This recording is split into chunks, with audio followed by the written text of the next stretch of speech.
आदिपराशक्ति माता की जय। परांगुशौ पाशमपीतिमुद्रां करैर्वहन्तीं कमलासनस्तां भालार्ककोटिप्रतिभां त्रिनेत्रां भजेऽहमाद्यां भुवनेश्वरीं ताम्।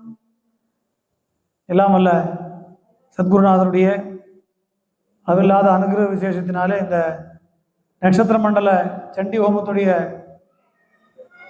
அங்கமாக இங்கே அமர்ந்து கொண்டு கலந்து கொண்டு அம்பாளுடைய பிரபாவத்தை அனுபவிக்கக்கூடிய ஒரு பாக்கியம் கிடைச்சிருக்கு. ஏன்னா அம்பாளை உணர்வது அப்படிங்கிறது அவ்வளவு சுலபத்தில் எல்லாருக்கும் கிடைச்சிருக்கக்கூடிய ஒரு விஷயமாக இல்லை. அம்பாளுக்கு புவனேஸ்வரி அப்படின்னு பேரு. ஒரு தேவதையும் நம்ம எடுத்துட்டோம் அப்படின்னு சொல்லி சொன்னா வேற வேற விதவிதமான ரூபங்களை நம்ம பார்க்கிறோம். கணபதி இங்க செல்வ கணபதியா இருக்கார், சித்தி கணபதியா இருக்கார், மகா கணபதியா இருக்கார், வேற வேற இடங்கள்ல வேற வேற பெயர்கள்ல பார்க்கிறோம் கணபதியை. சுப்பிரமணியரும் இங்க இந்த கோவில்ல பார்த்தோம்னா திருச்செந்தூர்ல இருக்கிற மாதிரியான சுரூபத்துல தரிசனம் பண்றோம். முருகப்பெருமானுக்கு பலவிதமான வடிவங்கள், 6 தலையோடு இருக்கார், ஆண்டி முருகனா இருக்கார், வேற வேற கோலங்கள்ல இருக்கார். இங்க திருச்செந்தூர்ல இருக்கக்கூடிய சுப்பிரமணிய சுவாமியோட வடிவத்துல இங்க தரிசனம் கொடுக்குறார். இப்படி எந்த தெய்வமாக இருந்தாலும் பற்பல வடிவங்கள் அது வெளிப்படுகிறது. ஆனா அம்பிகையுடைய வடிவத்துடைய விசேஷம் என்ன அப்படின்னா, எத்தனை மகாவிஷ்ணு எடுத்தா 10 அவதாரம் சொல்றோம். ஸ்ரீமத் பாகவதம் 24 அவதாரம் சொல்றது. பரமேஸ்வரன் எடுத்தனோமானா மாகேஸ்வர மூர்த்தங்கள்னு சொல்லி 25, 64ன்னு வேற வேற வடிவங்களை சொல்றது. ஆனா அம்பாளோட வடிவங்கள் எடுத்து பார்த்தோம்னா கணக்கில்லாத வடிவங்கள், ஆயிரக்கணக்கான வடிவங்கள் எத்தனையெல்லாம் இருக்கோ அத்தனை வடிவமாகவும் அம்பிகை இருக்கான். இப்படி எத்தனையோ விதமான வடிவங்கள்ல அம்பிகை வெளிப்படுகிறாள். அந்த சக்தி தத்துவம் தான் இந்த உலகத்தை இயக்கக்கூடிய விஷயமாக இருக்கு. அப்படி விளங்கக்கூடிய அந்த சக்தி தத்துவத்தை ஆராதிக்கக்கூடிய ஒரு விஷயமாக விசேஷமாக இந்த கலியுகத்துல சொல்லியிருக்கக்கூடியதுதான் சண்டி ஹோமமாக இருக்கு. கலவு சண்டி கலவு சண்டி கலவு சண்டி சமஸ்ததான்னு சொல்லி இந்த கலியுகத்தில் உடனே பலன் தரக்கூடியதாக கலவு சண்டி விநாயகோ. கலியுகத்தில் கணபதி ஹோமமும் சண்டி ஹோமமும் நிறைய வியாபகமும் ஆகும், உடனே பலன் தரக்கூடியதாகவும் இருக்கும் அப்படின்னு சொல்லி பெரியவர்களால சொல்லப்படுறது. அப்ப அந்த சண்டி ஹோமத்துல ஏதோ யாகங்கள் பண்ணா, பூஜைகள் பண்ணா, ஹோமங்கள் பண்ணினா, இப்போ சுவாசினி பூஜை நடந்தது, கன்னியா பூஜை நடந்தது அப்படின்னு சொல்லி சொன்னா நம்மளும் வந்து கலந்துட்டு இருக்கோம். இப்போ சுவாமிகள் அழகா சொன்னார், நமக்கு பொருள் தெரிஞ்சுதான் சொல்லணும்னு அவசியம் இல்லை, பொருள் தெரியாமல் சொன்னாலும் அதோடைய பலன் நமக்கு கிடைக்கும். அம்பாளும் என்ன சொல்லிட்டா அப்படின்னா, பாராயணம் பண்ணினவனுக்கும் பலன் உண்டு, காதால கேட்டு சிரவணம் பண்ணினவனுக்கும் பலன் உண்டு அப்படின்னு விட்டான். அப்ப நமக்கு பொருள் தெரிஞ்சாதான் சொல்லணும்னு அவசியம் இல்லை, உட்காந்து தரிசனம் பண்ணி காதுக்குள்ளது போயிடுதுனாலே பலன் கிடைக்கத்தான் செய்யும். இப்போ உடம்பு சரியில்லைன்னு டாக்டர்கிட்ட போறோம், என்னெல்லாம் ப்ராப்ளம்னு டாக்டர் கேட்டுக்கிறார். கேட்டுட்டு எல்லாம் பண்ணிட்டு ஒரு பேப்பர்ல எழுதி ஒரு பேப்பர்ல கிறுக்கி கொடுக்குறாரு. என்னத்தையோ என்ன எழுத்து நமக்கும் புரியறது இல்லை. ஆனால் மெடிக்கல் ஷாப்பில் கொண்டு போய் கொடுத்த உடனே இந்த டாக்டரா இதான் எழுதியிருப்பாரு புரிஞ்சு மருந்தை கொடுக்குறோம். அந்த மருந்தை சாப்பிட்றோம், 2 நாள் சாப்பிட்றதுக்குள்ள நமக்கு அந்த வியாதி குணமாய் போய்டுறது. அது என்ன இருக்குன்னு நமக்கு தெரியல. ஆனால் மருந்து உள்ள போனோடனே பண்ண வேண்டிய வேலையை அது பண்ணிடுறது. அதுபோல சில விஷயங்கள் நமக்கு புரியலைன்னு கவலைப்படவே வேண்டாம். இங்கே உட்காந்து சன்னிதானத்துக்குள்ள வந்துட்டோம், அம்பாளுடைய சாநித்தியத்துக்குள்ள நம்ம இருக்கோம்னு சொன்னாலே அது மருந்து உள்ள போற மாதிரி அந்த மந்திரங்கள் உள்ள போய் பண்ண வேண்டிய வேலைகளை அது பண்ணிடும். நமக்கு அர்த்தம் புரியலன்னு கவலைப்பட வேண்டாம், அம்பாளுக்கு புரியும், அவள் உள்ள பண்ண வேண்டிய வேலையை பண்ணிடுவோம். அப்படி விசேஷமாக 18 புராணங்களில் மார்க்கண்டேய மகர்ஷிகளால் உபதேசிக்கப்பட்ட மார்க்கண்டேய புராணத்திலிருந்து 700 ஸ்லோகங்களை கண்டறிந்து நமக்கு மகர்ஷிகளால் வகுத்து கொடுக்கப்பட்ட இந்த வழிதான் சண்டி ஹோமத்துக்கு ஆதாரமாக இருக்கு. இந்த 700 ஸ்லோகங்கள்ல அம்பாளுடைய விசேஷமான 3 திவ்ய சரித்திரங்களே அது சொல்றது. 13 அத்தியாயத்தில் 3 சரித்திரங்கள். இந்த சரித்திரத்தினால பிரதி ஸ்லோகம் ஜுஹூயாத், ஒரு ஸ்லோகத்தினாலையும் ஹோமம் பண்ணு அப்படிங்கிறான். அதனால வேற எந்த புராண கிரந்தத்துக்கும் இந்த மாதிரி ஹோமம் பண்ற வழக்கம் இல்லை. சண்டி ஹோமம் மாத்திரம் புராண கிரந்தமாக இருந்தாலும் அதை கொண்டு ஹோமம் பண்ற வழக்கம் அப்படிங்கிற ஒரு சம்பிரதாயம் இருக்கு. ஏன்னா அம்பாளாலேயே வகுத்து கொடுக்கப்பட்டது. ஆராதிதான் சைவன்றாம் போக சொர்க்காப வர்க்கதான்னு சொல்லும்படி நமக்கு வாழ்க்கையில என்னெல்லாம் தேவையோ, பல பேருக்கு நம்ம மனசுல என்ன நினைச்சிட்டு இருக்கோம் அப்படின்னா, இன்னைக்கு கஷ்டப்பட்டா தான் நாளைக்கு நல்லா இருக்கலாம் அப்படிங்கிற ஒரு எண்ணம் நமக்கு இருக்கு. நிறைய நல்லது நடந்துருக்குன்னா ஐயோ நிறைய நல்லது நடந்துட்டு ஏதாவது கெடுதல் வந்துருமோ அப்படின்னு பயப்படக்கூடியவர்கள் உண்டு. நம்முடைய எண்ணம் அப்படித்தானே இருக்கு. வாழ்க்கையில நம்ம பிரச்சனைகளே பார்த்து பார்த்து பார்த்து எல்லாம் சௌக்கியமா போனா நமக்கே சந்தேகம் வந்துடும். எனக்கு தெரிஞ்ச ஒரு டாக்டரை பார்க்க போயிருந்தேன், ஒரு கல்யாணத்துக்கு கூப்பிட போயிருந்தேன். ஒரு லேபில் பத்திரிகை கொடுக்கறதுக்காக வெயிட் பண்ணினேன். சும்மா சாதாரணமாக உட்காந்து பேசின்னு இருந்தோம். அப்போ இந்த டெஸ்ட்டில் ரிப்போர்ட்லாம் எடுத்துகிட்டு ஒருத்தர் கொண்டு வந்து காமிக்கிறார் டாக்டர்கிட்ட. அவர் வந்து பார்த்தார், எல்லாம் பார்த்துட்டு ஒன்றும் கவலைப்படாப்பா, அவனுக்கு ஒன்றுமே இல்லை, போயிட்டு வா. சார் என்ன டாக்டர் இப்படி சொல்லிட்டீங்க, 15,000 ரூபா செலவழிச்சு டெஸ்ட் எடுத்திருக்கீங்க, ஒன்றுமே இல்லைங்கிறீங்களே அப்படின்னு. நம்ம சிந்தனை எப்படி இருக்கு பாருங்க. ஒன்றும் இல்லைனா சந்தோஷப்படணும், இங்கே ஒன்றும் இல்லைனா கவலைப்படணும். ஒன்றுமே இல்லைன்னு சொல்லிட்டு 15,000 ரூபா செலவழிச்சு டெஸ்ட் எடுத்திருக்கேன். அப்போ நமக்கு எண்ணமே எப்படி வந்துடுதுன்னா, வாழ்க்கையில எல்லாம் சௌக்கியமா போயிடுதுன்னா ஐயோ ஏதோ கஷ்டம் வந்துருமோன்னு நினைச்சிட்டு இருக்கோம். அம்பாள் சொல்றா, ஆராதிதான் சைவன்றாம் போக சொர்க்காப வர்க்கதான். எவன் அம்பிகையை ஆராதிக்கிறானோ இந்த உலகில் அவனுக்கு சௌக்கியத்தை கொடுக்குறா. இந்த வாழ்க்கை முடிந்த பிற்பாடு சொர்க்கத்தை கொடுக்குறா. அதன் பிற்பாடு அதற்கு மேல இருக்கக்கூடிய இன்னொரு பிறவா நிலைன்னு சொல்லக்கூடிய மோட்சத்தையும் கொடுத்துடுறான். நம்பிக்கையினால முடியும். அதனால அம்பாளை ஆராதிக்கக்கூடியவர்கள் இன்னைக்கு நன்னா இருக்கலாம், நாளைக்கு நன்னா இருக்கலாம், கவலைப்பட வேண்டாம். இன்னைக்கு கஷ்டப்படாதான் நாளைக்கு நன்னா இருக்கணும்னு அவசியம் இல்லை. இன்னைக்கும் சௌக்கியமா இருக்கலாம், நாளைக்கும் சௌக்கியமா இருக்கலாம். அதுதான் அம்பாளுடைய விசேஷம். இன்னைக்கு வெள்ளிக்கிழமை வேற, அம்பாளுக்கு உகந்த ஒரு நாளாக சொல்லப்படுறது. இந்த வெள்ளிக்கிழமை அப்படிங்கிறது தேவி ஆராதனை, அதுவும் சாயங்கால வேளையில் அம்பாள் ஆராதனை பண்றது ரொம்ப விசேஷம். ஒரு புராணத்துல சுத்த புராணம்னு சொல்லக்கூடிய ஒரு கஷேத்திர புராணம், அதுல ரொம்ப அற்புதமா ஒரு சரித்திரம் சொல்றான். அம்பாளை வெள்ளிக்கிழமை சாயந்தரம் ஆராதிக்கிறதுனால கிடைக்கக்கூடிய விஷயங்களை பத்தி சொல்லும்போது, சம்பு சர்மான்னு சொல்லக்கூடிய ஒரு அந்தனர், ஒரு வாழ்க்கையில அம்பிகையை ஆராதிக்கணும் அப்படிங்கிற ஒரு எண்ணம் மனசுக்குள்ள ஏற்படுறது. அம்பாளை எப்படி ஆராதிக்க முடியும், அதுக்கு ஒரு குரு வேணுமே அப்படின்னு சொல்லி ஒரு குருவை அடைந்து அந்த குரு முகமாக அம்பாளுடைய பூஜை முறைகளை தெரிந்து கொண்டு உபதேசங்களை வாங்கி அம்பாளை ஆராதனை பண்ணணும்னு தீர்மானம் பண்ணார். அந்த குரு உபதேசம் பண்ணி இதை இந்த வழியில அம்பாளை ஆராதனை பண்ணு, வெள்ளிக்கிழமை தோறும் சாயங்காலத்துல அம்பாளுக்கு பூஜைகளை பண்ணு. இப்ப பண்ணினாலே அதுபோல சுவாசினி பூஜைகள் எல்லாம் செய்து பிரத்யட்சமாக சுவாசினி அர்ச்சனை பிரீதான் லலிதா சஹஸ்ரநாமம் சொல்றது. அதன்படி சுவாசினிகளை பிரத்யட்சமாக அம்பாளுடைய வடிவமாக நினைத்து அவர்களுக்கு பூஜை எல்லாம் பண்ணு, உனக்கு அம்பாளுடைய கிருபை பூர்ணமா கிடைக்கும்னு சொல்லி அனுகிரகம் பண்ணி குரு அனுப்புறாரு. இவரும் வந்து அம்பாள் நம்மளை பார்த்துப்போம், அம்பாள்கிட்ட சரணாகதி பண்ணிட்டோம், இனிமே வேற ஒருத்தர் போய் கேட்க வேண்டிய அவசியம் இல்லை. அபிராமி பட்டர் சொன்னாரே, பணியேன் ஒருவரை நின் பத்மபாதம் பணிந்த பின்னே. அம்பாள்கிட்ட போய் சரணாகதி பண்ணதுக்கு அப்புறம் ஏதாவது ஒன்று வேணும்னு சொல்லி இன்னொருத்தட்ட கேட்டோம்னா அது அம்பாளுக்கு அசிங்கம். துவாமாசுதானாம் ந விபன்னரானாம் துவாமாசுதாஹியா ஸ்ரேதாம் பிரயாந்தின்னு. உங்ககிட்ட ஒருத்தன் சரணாகதி அடைஞ்சுட்டான்னா இன்னொருத்தன்ட்ட போய் ஏதாவது ஒன்று வேணும்னு கேட்க முடியாத சூழல் நீ வைக்க மாட்டேன். எவன் ஒன்னு நமஸ்காரம் பண்ணியிருக்கானோ அவனை வந்து பாக்கி எல்லாரும் நமஸ்காரம் பண்ண முடியாத ஒரு சூழலே நீ பண்ணி வைக்கிற. இவர் அதை திடமா நம்புறார்.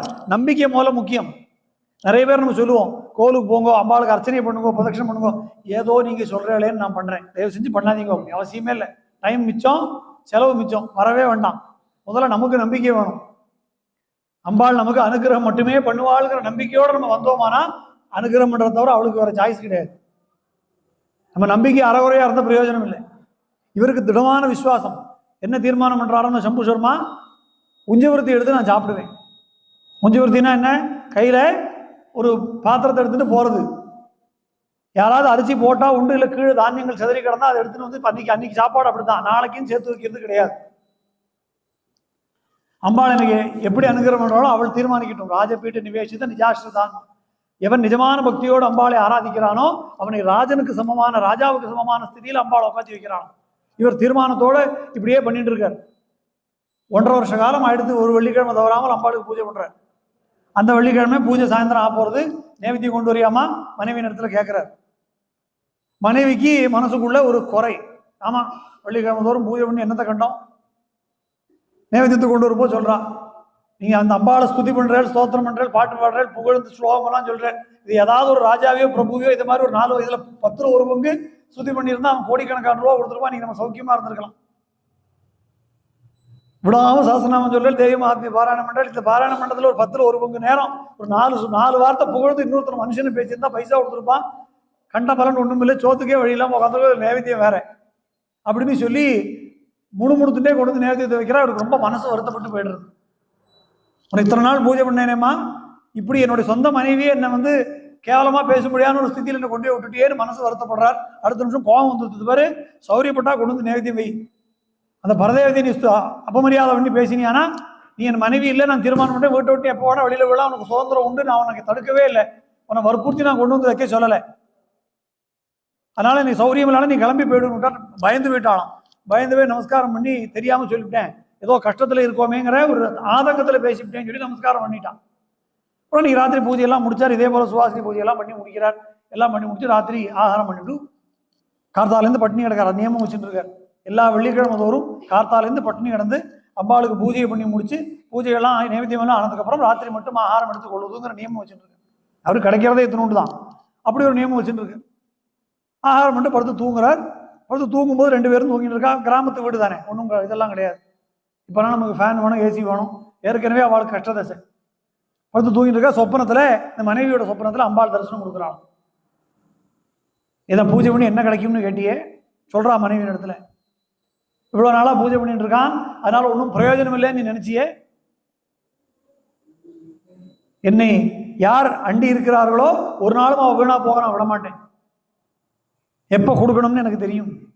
இத்தனை காலம் உங்களுக்கு எத்தனையோ விதமான கஷ்டங்களை அனுபவிக்கணுங்கிற கர்ம வினை இருந்தது. பல காலம் பல ஜென்மாக்கள்ல பட வேண்டிய கஷ்டத்தை இந்த 1.5 வருஷ காலம் நான் கொடுத்து கஷ்டத்தை போக்கிட்டேன். அதனால அம்பாளை சரணாகதி அடைஞ்சோ அம்பாளை பூஜை பண்றோம் கஷ்டம் வந்துருத்துன்னு நினைக்க விடாது. அம்பாள் நம்ம கணக்கை நேர் பண்றான், நமக்கு அந்த கணக்கு புரியல, அவ்வளவுதான்.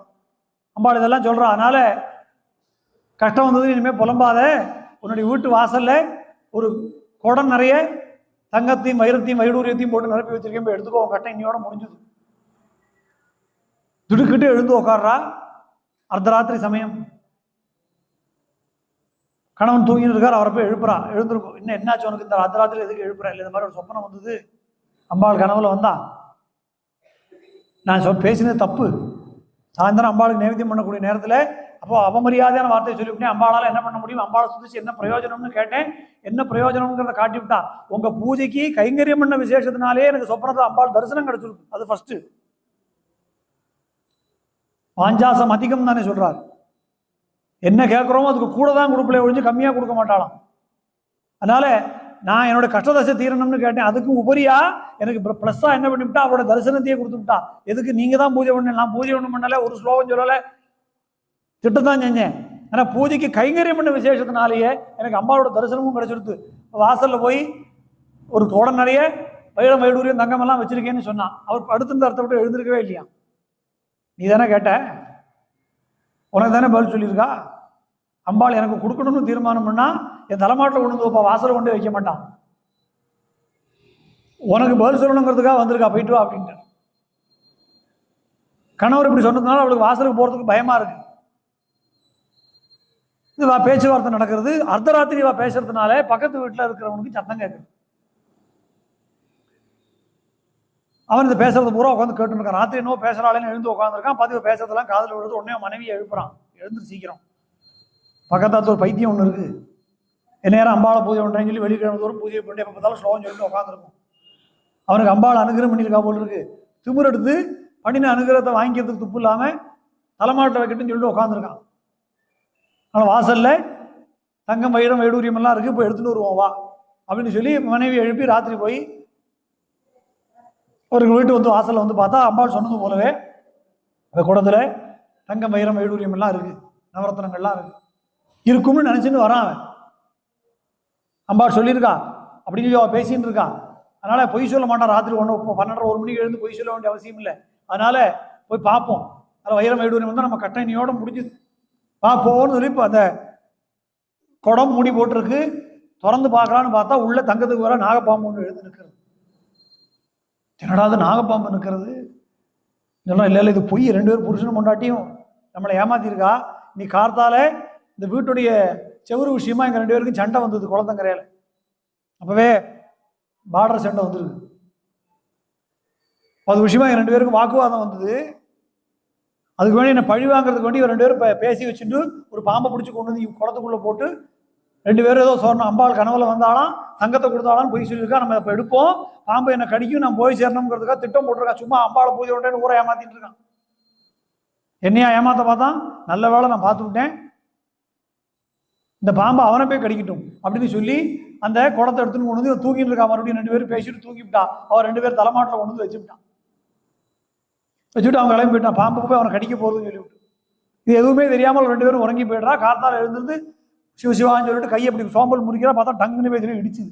என்னடா தலைமாட்டை என்னமோ இடிக்கிறதேன்னு பார்த்தா அம்பாள் சொன்னது போலவே ஒரு குடம், அதுக்குள்ள தங்கம் வைரம் வைடூரியம் எல்லாம் இருக்கு.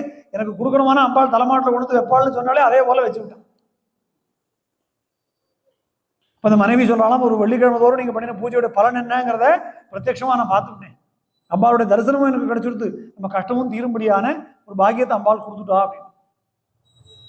அப்படி முறையாக கிரமமாக தொடர்ந்து பண்ணணும் அப்படிங்கிறதால முக்கியமான விஷயம். சின்னதா பண்றோமா பெருசா பண்றோமாங்கிறது இல்லை விஷயம். இந்த கன்சிஸ்டன்சின்னு சொல்லுவோமே ஆங்கிலத்தில், ஒரு நாளைக்கு பூவை வாரி கொட்டி லட்சார்ச்சனை பண்றது, அடுத்த 10 நாளைக்கு பூஜையே இல்லாமல் இருக்கிறது, அப்படி இருக்கக்கூடாது. சின்னதா பண்ணாலும் அளவா பண்ணாலும் தொடர்ந்து பண்ணிட்டு இருந்தோம்னா அம்பாளுடைய அனுகிரகம் நமக்கு கிடைக்கும். அப்படி அந்த அம்பிகையை ஆராதிக்கக்கூடிய ஒரு பாக்கியம் நமக்கு கிடைச்சிருக்கு அப்படிங்கிறதே மிகப்பெரிய புண்ணியம் அப்படிங்கிறத நம்ம புரிஞ்சுக்கணும். அதுக்கு தான் சொல்ல வந்தேன் தெரியும். அப்படி இந்த 700 ஸ்லோகங்கள்னால அம்பாளை விசேஷமாக ஆராதிக்கக்கூடிய ஒரு முறைதான் இந்த சண்டி ஹோமம்னு சொல்லக்கூடிய தேவி மகாத்மியம், துர்கா சப்தசதின்னு சொல்லக்கூடிய விசேஷமான ஒரு வழிமுறை. மகாகாளியாக அம்பாள் அவதாரம் பண்ணி மதுகைடவர்களை அழித்த சரித்திரம், மகாலட்சுமி சண்டிகையாக அவதாரம் பண்ணி மகிஷாசுரனை அழித்த சரித்திரம், மகா சரஸ்வதியாக அவதாரம் பண்ணி சண்டமுண்டர்களையும் ரக்தபீஜனையும் சும்ப நிசும்பர்களையும் அம்பாள் அழித்த சரித்திரம். மாத்திரமே மதுகேடபக்னி மகிஷப்பிராணாபகாரோத்தியமே ஹேலா நிர்மித தூம்ரலோச்சனவதே ஹே சண்டமுண்டார்தினி நிசேஷீகிருத ரக்தபீஜ துனஜே நித்திய நிசும்பாபகே சும்பத்வம்சினி சம்ஹராசு துரிதம் துர்கே நமஸ்தே அம்பிகே. இந்த மாதிரி அரக்கர்களை எல்லாம் அழித்த அந்த சண்டிகையான நீ எங்களுடைய கஷ்டத்தையும் அழிப்பாயாகன்னு அம்பாள்கிட்ட பிரார்த்தனை பண்ணும். இந்த 13 அத்தியாயங்களுக்கு 13 பூர்ணாகுதி நடந்திருக்கும், பார்த்துருப்பேன். ஒரு அத்தியாயத்திலும் அம்பாவுடைய பிரபாவங்களை சொல்லி முதல் சரித்திரத்தில் மகாகாளியாக வந்து மகாவிஷ்ணுவுக்கு ஒரு கஷ்டம் வந்த போது அந்த கஷ்டத்தை போக்கி மதுகேடவர்களை அம்பாள் மகாவிஷ்ணு மூலமாக அழித்த சரித்திரம் முதல் அத்தியாயம். மகிஷாசுரன்கிற அரக்கனால தேவர்களுக்கெல்லாம் துன்பம் ஏற்பட்ட போது, உலகத்துக்கெல்லாம் துன்பம் ஏற்பட்ட போது அம்பிகை மகாலட்சுமி சண்டிகையாக வந்து மகிஷாசுரனுடைய சைன்யங்களை வதம் செய்தாள். அதன் பிற்பாடு மகிஷாசுரனை வதம் செய்தாள். தேவர்களெல்லாம் அம்பாளை ஸ்துதி பண்றான். இப்படி 2, 3, 4 அத்தியாயம். 5வது அத்தியாயத்திலிருந்து 13வது அத்தியாயம் வரை அம்பாள் மகா சரஸ்வதியாக வந்து சும்பனு சும்பன்னு சொல்லக்கூடிய அரக்கர்களுடைய கொடுமை ஏற்பட்ட போது அவர்களை அழிப்பதற்காக தோன்றி அவருடைய படையில் இருக்கக்கூடிய தூம்ரலோச்சனனை அழித்து, சண்டமுண்டர்களை அழித்து, ரக்தபீஜனை அழித்து, இறுதியாக நிசும்பனையும் வதம் செய்து சும்பனையும் அம்பாள் வதம் பண்ணி முடிக்கிறார். அதன் பிற்பாடு நாராயணி ஸ்துதியாக தேவர்களெல்லாம் அம்பாள் பண்ணின ஸ்துதி. பிற்பாடு அம்பாள் எப்படியெல்லாம் அனுகிரகம் பண்ணுவேன், தேவி மகாத்மியத்தை பாராயணம் செய்வதாலும் சண்டி ஹோமம் செய்வதாலும் அதை சிரவணம் செய்வதாலும் இதற்கு யாரெல்லாம் சகாயம் பண்றாளோ இவர்களுக்கெல்லாம் என்ன அனுகிரகம் பண்ணுவேன்னு அம்பாளே தன்னுடைய வாயினால வரம் கொடுக்க. அதான் என்னுடைய விசேஷம், தேவி மகாத்மியுடைய விசேஷம். எத்தனையோ கிரந்தங்கள் இருந்தாலும் லலிதா சஹஸ்ரநாமம் இருக்கு, விஷ்ணு சஹஸ்ரநாமம் இருக்கு, இதெல்லாம் சொன்னால் என்ன பலன் அப்படின்னு சொல்லி அந்த கிரந்தத்தை உண்டாக்கின ரிஷிகள்லாம் சொல்லியிருக்காங்க. ஆனா தேவி மகாத்மியத்துடைய விசேஷம், இந்த தேவி மகாத்மியத்தை பாராயணம் செய்வதால் என்ன கிடைக்கும் அப்படின்னு சொல்லி அம்பிகையே தன்னுடைய திருவாக்கினால சொல்லியிருக்கா. அதான் விசேஷம். ஹியரிங் ஃப்ரம் தி ஹார்ஸ் மவுத்தும் அம்பாளே அதோடைய பலன் என்ன அப்படிங்கிறத டைரக்டா சொல்லிட்டான்.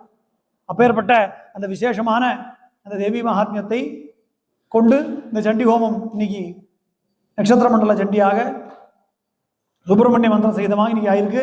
சுவாமிகள் சொன்னார் நாளைக்கு மூகாம்பிகா மந்திர சகிதம். இந்த மூகாம்பிகையில க்ஷேத்திரத்துக்கு போனவாளுக்கு தெரியும், அந்த மூகாம்பிகையில கணக்கில்லாத சண்டி ஹோமம் நடந்துட்டே இருக்கும் நான் ஸ்டாப்பா. மூகாம்பிகா ஸ்தல புராணத்தை எடுத்து பார்த்தாலும் எந்த சண்டிகா பரமேஸ்வரி மகிஷாசுரனை வதைப்பதற்காக தோன்றினாலும் அந்த அதீவ தேஜச கூடம் ஜலந்தமேவ பருவதம்னு சொல்றோம்.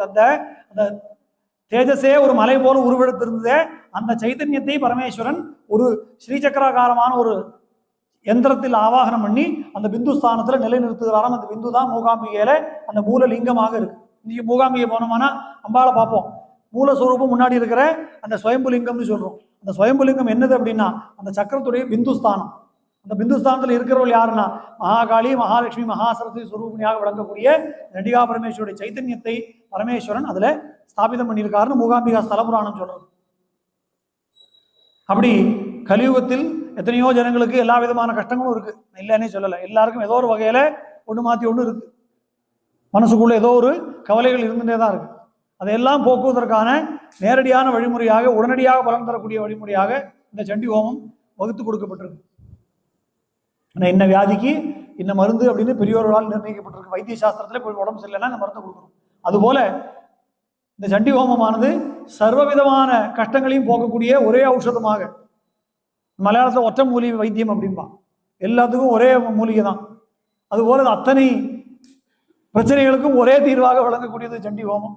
அதில் நம்ம இங்கே இருந்து சுவாமிகளுடைய முன்னிலையில் இது நடந்துட்டு இருக்கு அப்படிங்கிறதே இப்போ அவர் சொல்றதை கேட்டால் தலை சுற்றி போகிறது. 32 நட்சத்திர மண்டல சண்டி சொல்றார் சுவாமிகள். இதை அதை நீங்கள் கணக்கு பண்ணிக்கோங்க. 32 × 27 அது எவ்வளோ ஆச்சு? இதை தவிர இன்னும் 10 நாள் பண்ணது, ஒரு நாள் பண்ணது, சத்த சண்டி, சகஸ்திர சண்டி, இப்படி கணக்கே இல்லாமல் நம்மளாம் சத்தியாந்தனம் பண்ணுற மாதிரி ஒரு சண்டி ஹோமம் பண்ணிட்டு இருக்கு. அப்பேற்பட்ட ஒரு மகத்தான யதீஸ்வரருடைய முன்னிலையில் இந்த சண்டி ஹோமம் நடந்துருது அப்படின்னு சொல்லி சொன்னால் அம்பாள் சந்தேகமே இல்லாமல் எங்கே இருந்தாலும் இங்கே கிளம்பி வந்துடுவோம். எதுக்கு? நமக்கு அனுகிரகம் பண்ணுறதுக்கு. அவளுக்கு வேலை ஒரே வேலை தான், அனுகிரகம் பண்ணுற வேலை மட்டும்தான். நமக்கு வேலை பெரிய லிஸ்ட் இருக்குது. தன் கடன் அடியே நீ தாங்குதல், என் கடன் பணி செய்து கிடப்பதே அப்படின்னு சொல்லும்படி அம்பாளுக்கு இந்த பிரபஞ்சம் பூரா தாங்கிட்டு இருக்கா. நம்ம அதில் நம்மளும் இருக்கோம். அவளுக்கு வேலை அனுகிரகம் பண்ணுறது மட்டும். பேங்கில் கேஷியர் மாதிரி. பேங்கில் கேஷியர் காத்தால 9 மணிக்கு பேங்கை திறந்து வச்சுட்டு மணி 11 ஆயிடுத்து, இன்னும் ஒரு வேலையும் காணும், கோடிக்கணக்கான ரூபா அடுக்கி வச்சுட்டு இருக்கேன், ஒருத்தரும் வாங்கி வரமாட்டேங்கிறானே அப்படின்னா நம்ம போய் போர் அடிக்கிறதா, எனக்கு ஒரு 4 கட்டு கொடுக்கணும்னு கேட்டால் தருவா? அதுக்கு என்ன வேணும்? செக்கு கொடுக்கணும், அக்கௌண்ட்டில் பணமும் வேணும். இது ரெண்டும் இருந்தால் நமக்கு அந்த பணம் கொடுக்கும். அதுபோல் அம்பாள் அனுகிரகம் பண்ணுறதுக்காக அபயவரதம் காட்டிட்டு உட்காந்துருக்கா புவனேஸ்வரியா, பேங்கு கேஷியர் மாதிரி. நம்முடைய கஷ்டத்தை எல்லாம் தீர்க்கறதுக்கு அம்பாட்ட போய் கேட்டோம்னா நமக்கு என்ன வேணும்? பக்தி அப்படிங்கிற டெபாசிட் வேணும், ஸ்ரத்தை அப்படிங்கிற செக் வேணும். இது ரெண்டு இருந்துருச்சுன்னா அம்பாள் நமக்கு அனுகிரகம் பண்ணிடுவோம். அதுக்குள்ள ஒரு தருணமாக இந்த சண்டி ஹோமம் அமைஞ்சிருக்கு. அம்பாள் பரம சந்துஷ்டியா அனுகிரகம் பண்ணுறதுக்காக மட்டுமே இங்கே எழுந்தருளி இருக்கா. இப்போ பூர்ணாவதி நடக்க போகிறது. நான் எப்பயும் சொல்கிறது தான், யார் யாருக்கு மனசில் என்னெல்லாம் பிரார்த்தனைகள் அபிஷ்டங்கள் இருக்கோ இப்போவே சொல்லிவிடுங்க அம்பாள்கிட்ட. பூர்ணாவதி நடக்கும்போது எல்லாத்தையும் மறந்து எல்லாத்தையும் உங்கள்கிட்ட கொடுத்துட்டேம்மா, நீ அனுகிரகம் பண்ணுங்கிற சரணாகதி பாவனையோட அம்பாள்கிட்ட தரிசனம் பண்ணி மனசை அவள்கிட்ட ஒப்படைச்சிருக்கோ. நம்பினார் கெடுவதில்லை, 4 முறை தீர்ப்பு, அம்பிகை சரண் புகுந்தால் அதிக வரம் பெறலாம். எல்லாரும் முதல் 2 லைன் மட்டும்தான் சொல்லுவா, 2வது லைன் சொல்ல மாட்டான். நம்பினார் கெடுவதில்லை, 4 முறை தீர்ப்பு. யாரை நம்பணும்? அம்பிகை சரண் புகுந்தால் அதிக வரம் பெறலாம். அம்பாளுக்கு அதிகமாக தான் கொடுத்து பழக்கம், கம்மியாக கொடுக்க மாட்டான். அந்த அம்பாளுடைய அனுகிரக விசேஷம் இங்கே வந்திருக்கக்கூடிய அத்தனை பேருக்கும் பூர்ணமாக நிறைந்து நோயற்ற வாழ்வும் குறைவற்ற செல்வமும் சகல விதமான சௌக்கியத்தையும் யார் யார் மனசில் என்னெல்லாம் அபிஷ்டங்கள் இருக்கோ அத்தனையும் அம்பாள் அனுகிரகம் பண்ணட்டும்னு பிரார்த்தனை பண்ணி இந்த அளவோட பூர்த்தி பண்றேன். ஆதிபராசக்தி மாதா கி ஜெய், சத்குருநாத் மகாராஜ் கி ஜெய், ஜெகதம்பிகே பரமேஸ்வரி.